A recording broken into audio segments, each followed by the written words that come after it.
I was sending messages that if we are cut off during the session, to please join back in. So thank you for joining back in. Mr. Tega Gabriel will be joining us shortly. So just please hold on, and he'll be with us shortly. Thank you.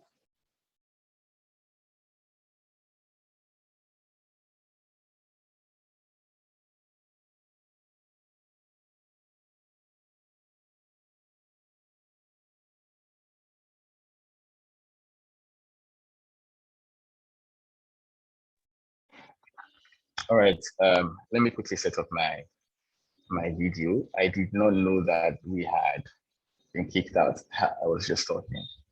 Can you guys hear me? Yes. Yeah, yes. All right, so just bear with me. Let me set up my video. I'm actually using my phone for the audio. Apparently, if I use audio and video together, there will be a lag either on the video end or the audio end. So to avoid that kind of disruption, I have to use two devices. But can you quickly, somebody just let me know where I got kicked out? Goodness, can you help me with that? What was the last thing I said before we got kicked out?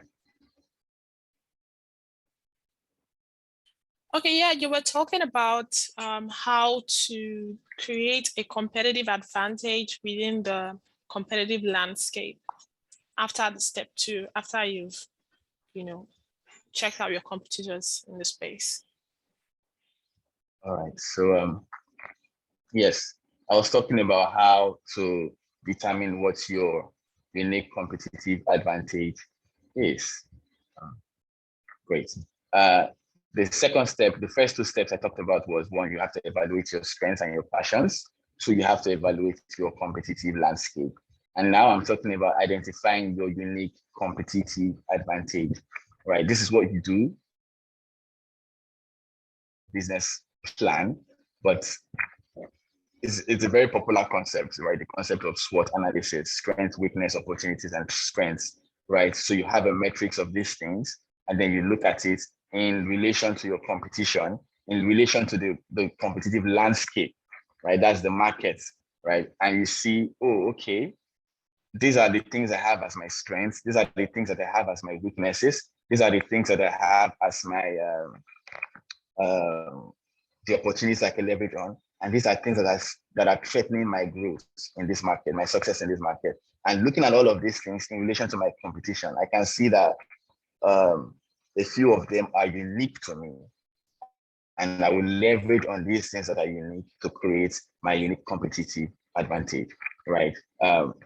So when you're looking at that matrix, that SWOT analysis, what you're asking yourself is, which of these, make me unique, special, and different, right?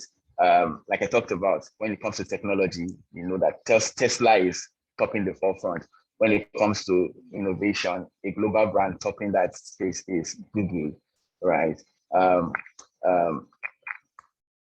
It's hard for me to think about Nigerian brands in this light because, there's really not a lot of PRO work done for Nigerian brands. But when it comes to customer service, we know brands like Zappos, right? Reliability brands like FedEx, right? These are people that stand out based on these particular features that I've listed. So FedEx are known for being reliable, right? So if you go in a global space, you ask what is one brand that I can count on when I want to use a logistics service. If you go on the global forum to put out this query, a lot of people will tell you FedEx, right? This is what makes them stand out, right? A brand we all know for innovation is Google. Google has a hub in Nigeria even, right? So yes, that's step 3 to determining your unique competitive advantage, right? Some hints you want to pay attention to while going through this process is, if you are having trouble coming up with your unique competitive advantage, right? You want to look at these two hints. Number one, go broad. You become a more complete solution than what is out there. Do not restrict yourself to tiny to one will I say element of your brand, right? So if you can be reliable, if you can be innovative, if you can be technology driven, right? You want to focus on all of these things, not just reduce yourself to one, right? But then also you want to go narrow by reducing yourself to a particular niche, to one niche, right? So let your features be broad, but let your niche be narrow, right? So for instance, logistic, you can be all of those things in the logistic industry, right? You can be all of those things in the fintech industry, but you cannot now try to be all of those things in fintech, in logistic. There's a brand doing something like that recently, and I think it's GIG. They released a payment app recently, and a lot of people are complaining that, hey, you're doing logistic. Why in the world are you trying to set up a payment platform, right? People like Paystack are already doing this. Why don't you focus on your logistic business, right? So the minute you start to go broad and niche, you start to create problems for yourself, right? So the tip is to go narrow when it comes to your unique competitive features, right? Like being technology driven, being reliable and all of that stuff. But then go narrow when it comes to the niche that you want to operate in, right? So always remember that. How do you determine your competitive advantage? Step 4, you want to test your unique competitive advantage. So now that you've looked at your SWOT analysis and you are able to isolate certain things that are unique to you in relation to your competition, in relation to the market where you're operating, you want to test those things and see if they work. And then by testing these things, you have to go back to the first 4 qualities I talked about when talking about the qualities of unique competitive advantage. So you want to test for sustainability. You want to ask yourself, can I maintain this competitive advantage over time, right? If I'm technology driven, can I be technology driven, for as long as this product exists, for as long as this service exists, for as long as I am in business? Or will I burn out in the future, in a very short future, right? You want to ask yourself, is this competitive advantage truly unique or special? And how is it different from my competition, right? If my target audience sees this particular product, would they know it's me? How would they know it's me, right? You want to ask yourself, could your competition easily copy these things, right? So let's say your advantage is on the quality of your product, because only you know where they should make that product, you know where they sell that quality. What stops your competition from knowing where they sell it, where you buy your products from, right? Let's say you're making clothes, and then you know one tailor in the market in Eco Market that sells the best fabrics that you use to make your clothes, and that is why people are gravitating towards your business. What stops your competition from finding out that tailor and paying him more than you are paying him, and then buy his quality materials to make quality products too, right? So can you defend it? Could your competition easily copy your advantage, right? And then you want to lastly ask yourself, is this competitive advantage relevant to my customers? Some common mistakes that we'll talk about now when it comes to figuring out our competitive advantage. Number 1 is price. A lot of people think that price is an advantage. You see a lot of business copies telling you we are the cheapest, you get the best quality at cheapest rates, right? We are cheap and quality material, all that stuff. People try to hinge their advantage on price. But you see, price is not defensible, it's not sustainable, right? Always put your price in. When I was working in the fitness space, right, there was something that happened around price. We used a promo to get people to come into the gym space, right? We put out the promo, and because of that promo offer, a lot of people started coming to the gym, started signing up to come and be customers. But then by the time the promo was over, it was a 3 months promo. By the time the promo was over, they had gotten accustomed to that cheap rate and wanted us to stay at that cheap rate, right? And if we stayed at that rate, we would be at loss. We'll be making losses, right? So while at the start of our strategy was good to get people into the door, it was not sustainable, right? So when we increased the price, we saw that a lot of people dropped off, right? And then we had to look for some other thing to leverage on, and we had to create community. I think in the fitness space, what we leveraged on was community. Community is also a competitive advantage, right? You can create a community and own that community to the point where you are even making policies in that industry, right? So price is not a competitive advantage. You want to have that at the back of your mind. And then being the best at what you do is not a competitive advantage. Why? Because who defines what the best is, right? You can say, oh, I am the best tailor in Shango Tedu. How do you know?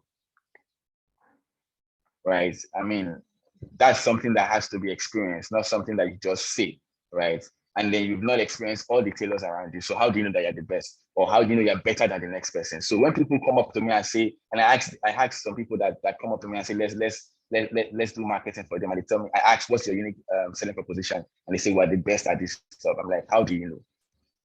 Right. So being the best is not a unique competitive advantage. Price is not a unique competitive advantage.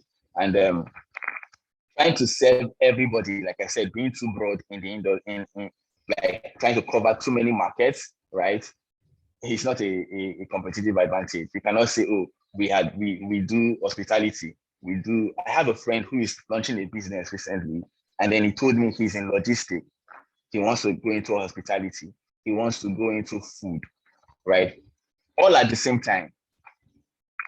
I'm like, bro, you have to calm down, right? You want to do one first. You want to focus on one thing. You want to test your strategy on one thing, and then start from scratch on another thing, right? So when you now say, if the person asks you, why should I trust your brand? And you say, oh, because I have, presence across several industries. That is a competitive advantage. It isn't necessarily relevant, right? So the person who is patronizing you for logistics may not necessarily need you for food, right? So being very broad is not a unique competitive advantage.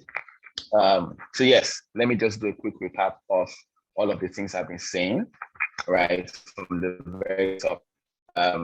I talked about unique competitive and why it's so important. I gave 3 reasons. It's important for your customers. It gives them a reason to buy your product or service from you rather than buying from a competition. It is important because it drives your strategy. It is what defines your brand positioning, right? Your market position. So it is important because this is what your investors are looking for, right? They know that it is relevant for you to achieve maximum success. And if you cannot provide them this information, they won't take it seriously, right?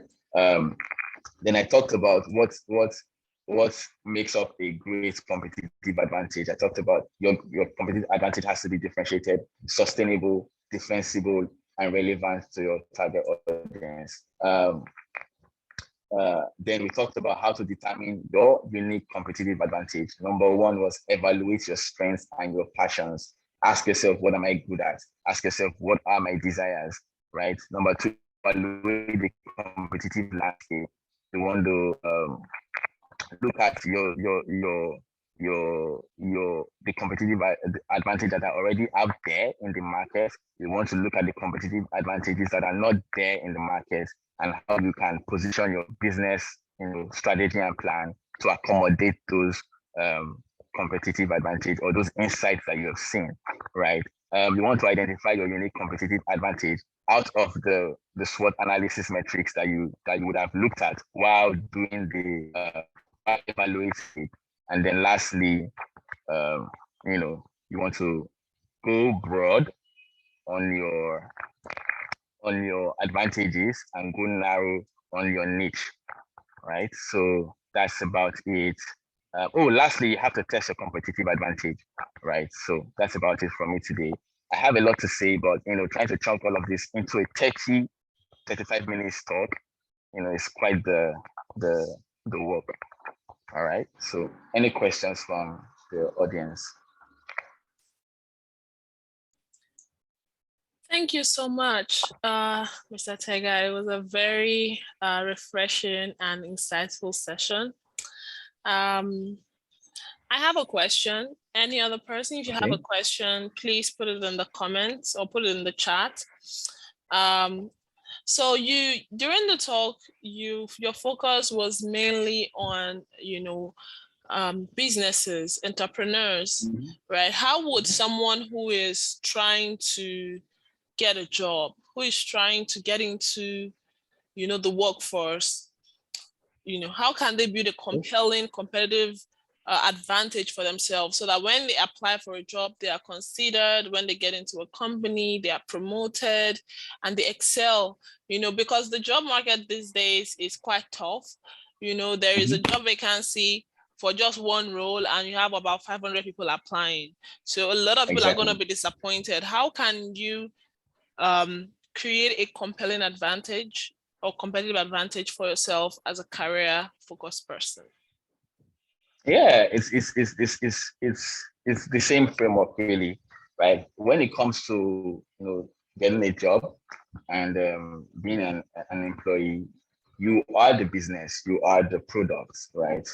You are the product and you are the one offering the service, you are the service, so to speak, right? And once you have that mindset, you can begin to apply these frameworks that I shared with you, right? First of all, like I said, you want to evaluate your strengths and your passions, right? And as an individual, when you do this, you figure out that you find that thing you want to do, right? What are you good at? Okay, I'm good at strategy, right? I like solving problems, right? So what job roles require me to solve problems with strategy? And you do your research and you find different strategy roles. You learn, you go study, and then you enter the market. And the next step would be to evaluate the competitive landscape. So what is how are companies looking for these job roles, right? Are companies looking for these roles or not? Is it very saturated? Is it that if you throw a stone outside, you will stone one digital marketing strategist? Because everybody today is a digital marketing strategist, that kind of thing, right? So when you evaluate the competitive landscape, you want to look at, okay, how am I different from John, right? John and I do the same thing, but what makes me different from John? Why would somebody want to work with me rather than work with John? Is it because I am witty? Is it because I am funny when I'm delivering my services and delivering it well? Is it because I am reliable in terms of transparency? I carry my employer, my team, my unit along, right? You want to look for something that makes you unique, right? If you look at CVs, there's always that part where you talk about there's a work experience normally, right? Work experience is what you've done, right? And sometimes that is where you get to sell yourself and say, hey, while everybody is a digital marketer, I have worked for Google, for instance, and Google is a big brand that they don't work with people who do not know their stuff, right? So if I've worked with Google, then it means I know my stuff, right? So that could be a competitive advantage for you, right? Some people may not have their competitive advantage as employees in the experience area, but they may have it in other activities like volunteering, right? Oh, I've done a lot of volunteer work. This shows that I'm eager to work, right? I'm eager to work, whether or not I'm being paid for it, right? I'm eager to give value, right? So when you look at your experience, you look at your activities you do, you look at your certifications, you're able to pick out things that you can leverage on to sell yourself, right? Many people may not know that doing volunteer work in itself is a competitive advantage, right? There is this thing. So let me just digress a bit. There is this one way that people are using to jackpot from the country, and it's called the Tech Nation visa. And one of the requirements is that you are able to show them that you have done, good work in your industry and people recognize you, right? And how do you do this? By doing things like this, like doing things like what we are doing right now, right? you are teaching people, you are going for trainings, whether or not you're getting paid, you're building social networks, right? Social capital, right? So yes, as somebody looking for jobs, you want to understand what works in your market. In the tech industry, from the much I know about the tech industry, a lot of people leverage on social capital, right? They want to know people. People need to know you so that they can refer you, right? Um, if nobody knows you, they don't necessarily know your work, right? So these are some of the things you want to look at. Then once you now have identified what makes you unique, what makes you different from the other person, right? You want to test it. How do you test it? Send out your applications, go for interviews, and sell yourself. Sell yourself by leveraging on these things that you have found out, right? So in short words, I would tell you, so figure out your competitive advantage as a somebody looking for a job. Look inward and understand your experience in that industry, your knowledge of that industry, and what it is that you can offer to that industry, and then compare it with other people to see if you are different, if you are unique. Does that make sense? Absolutely, absolutely. Thank you so much. I think Abubakar raised his hand. Abubakar has a question. Yeah, hi, Tega. Good evening. Hi, Abubakar. Hi.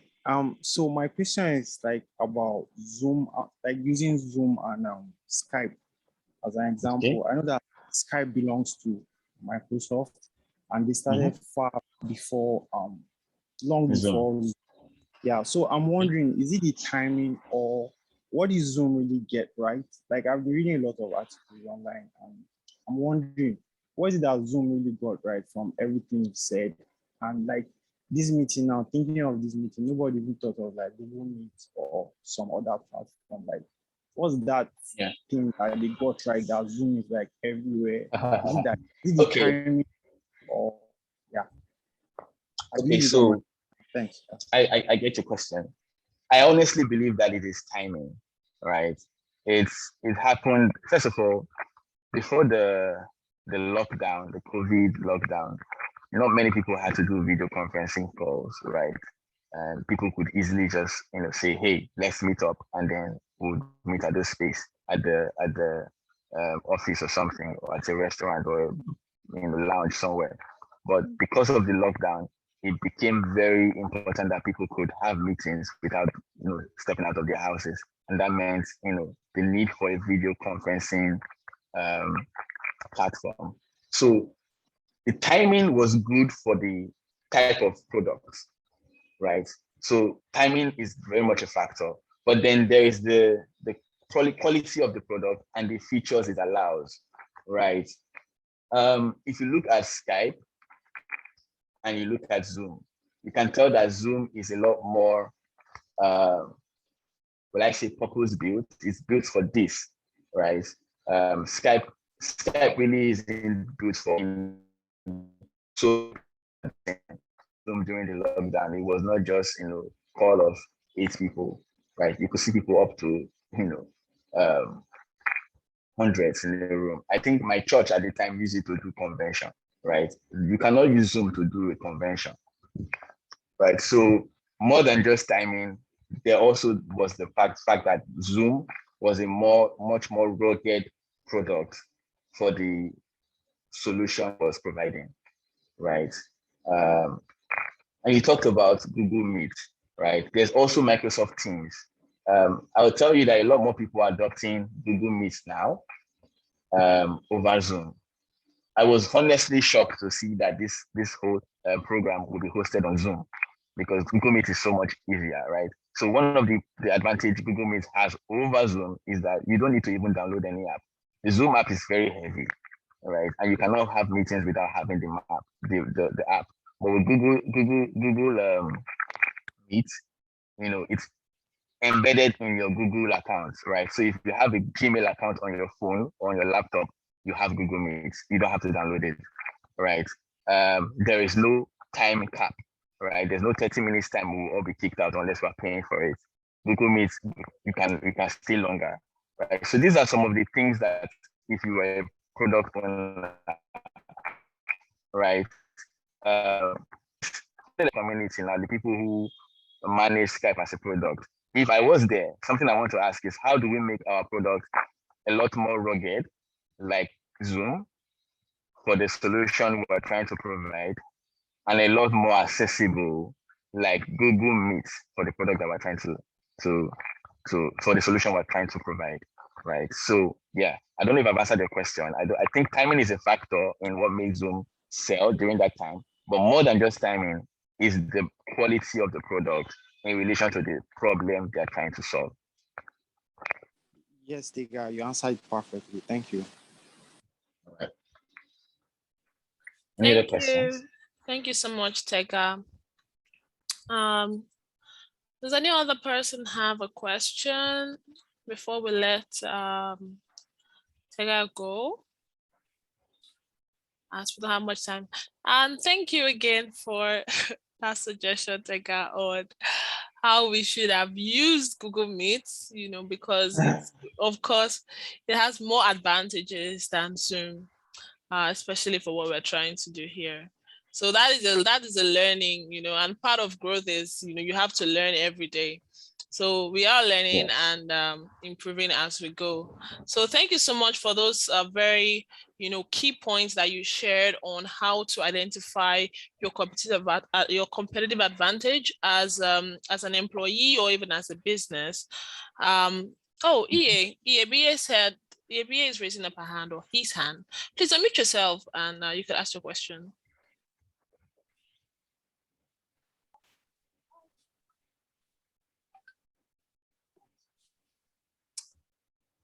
All right, EA, are you speaking? Because we can't hear you.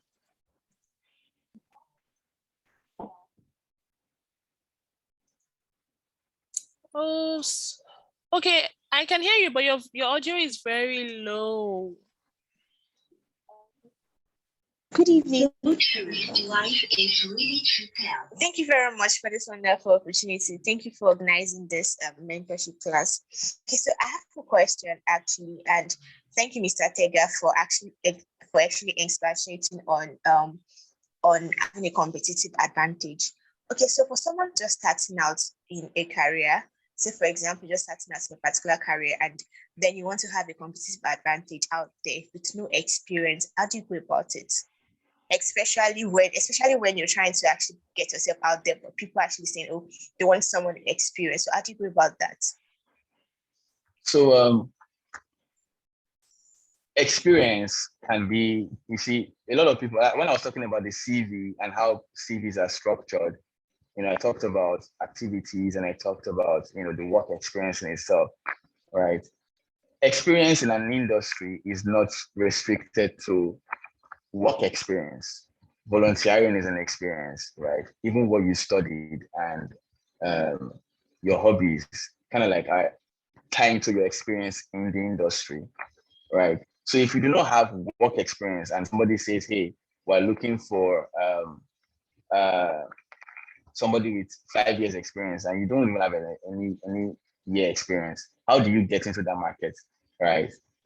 Most industries are structured in such a way that you have entry level, you have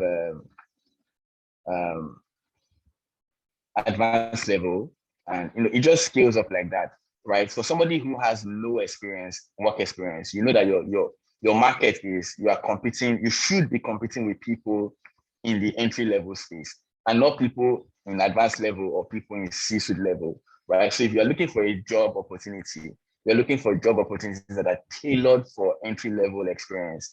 And an entry-level experience doesn't necessarily need to be, I've worked in social place for 2 years. It could be over the course of my interest in this industry, I have volunteered to work with this brand, right? To work with this individual. I had to attend these meetings, these seminars, and I have certifications, right? So with all of these things, any hiring manager can tell that, hey, this person does not have the experience, right? But then has done enough, activity within this industry for us to let them into the door, like to let them through the door and have first-hand experience, right? Let me use myself as an example. I'm a digital marketing strategist. There is no school, formal, like tertiary institution in Nigeria that teaches digital marketing strategy. At least I do not know of any, right? Uh, so for me to become what I am, I have to be self-taught. It means I have to go out and learn. And then more than learning these things, how do I know that I really have learned these things? I have to test it out, right? And I keep talking about volunteering because that was how I started, right? Look for somebody and say, hey, I think I can do this thing for you. Let me do it for you. You don't have to pay me, right? What I'm doing is I'm testing my unique advantage. But let's say I started with writing, by the way. I started with writing, right? Um, I knew what I knew, and I thought, okay, fine. If I'm writing out what I knew, right, it would be a good way to enter this market. So I said, hey, let me write for your blog, right? I'll basically be giving digital marketing tips, giving digital marketing advice on your blog, and you don't have to pay me. And the person says, okay, fine, go ahead. And I started writing. The more I was writing, the more I was convincing people that were reading that I knew my stuff. The more I was convincing myself that I knew my stuff. And I had something to take to another person and say, hey, let me write for you, right? See, I've been writing for these people and they're enjoying the dividend. So why let only them enjoy this stuff when I can write for you too, right? So before you know it, I have 2 people on my list. They're not paying me yet, right? But then I am learning and I have a portfolio, so to speak. And then the third person I'm going to meet, I'm saying, hey, I've been writing for these 2 people and they're enjoying my writings. Let me write for you. You don't have to pay too much, but you pay me small thing, right? Before you know it, I started a paying gig. Now I have work experience, right? And with work experience and portfolio, so I have 1 year work experience with this company as an employee, right? But here I have a portfolio of like 3 brands. Now I can pitch this work experience and my activity portfolio to another company, and then they will give me a lot more than this company is paying me, right? So that is one way you can determine how you can actually enter into the market without having experience. Did I answer your question?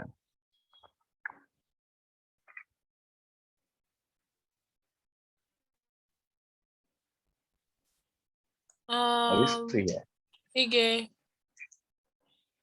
I think she might have dropped out while you were answering her question. But yes, you really hit home the point, and Jane is actually agreeing in the chat. She said, I agree, volunteering is a key factor to help establishing oneself. So thank you so much for that insightful session. It's been an eye-opener, and I'm sure that the careerists in the session and the business owners in the session have learned 1 or 2 things. And of course, we're going to be sharing key takeaways of everything you've shared with us on our social media platforms and also via email to our registered mentees. So thank you so much, Mr. Tega. It's been great having you. If you have any final words before I do the outro. Thank you very much, Goodness. It's been nice doing this, and I look forward to doing more of this, right? So this is just a small bit of what I have to share. So if another time can be scheduled in the future, not in the near future anyway, I have social anxiety. I'm in the future, I'm willing to show up and expatiate more on strategy. Thank you so much. Thank you so much. So this concludes the 5th session of Mentorship School. And just before we go, I would just like to say a few things for those who are just coming in contact with us here in Charis Black Project. So Charis Black Project is a non-profit organization that is focused on youth empowerment and supporting African youth achieve career growth and business growth through digital skills training, business support, and access to decent work opportunities. So that is what we do. And if you'd like to connect with us, I'm going to include our social media handles in the chat. So feel free to connect with us on Facebook, Instagram, LinkedIn, or Twitter. We're active on all these channels, and good thing that Twitter has been unbanned in Nigeria. So you can engage with us as much as you like on any of these platforms. And lastly, if you would like to be a part of the youth community in Charis Black Project, I'm just going to share the link to our community group so you can join us. And also feel free to invite your friends, your colleagues, your family members who are, within the category of youth, who are between 18 to 34 years, that is into business, or who are trying to start up their career or just getting into the job market. Because what Charis Black Project is about is really about empowering young people so they can achieve their goals in life. So thank you all so much for joining in. Once again, it's a pleasure to have you all here, and our amazing mentor today, Mr. Tega. So thank you all so much and have a wonderful evening. Thank you, Jane. Thank you, Jane. Thank you, Abubakar, for your interesting question. Thank you, Favor, for joining us. Thank you, iPhone. Thank you, Joshua. Thank you, Sheon, Somkele Chuku, Tijani. Thank you, thank you, thank you.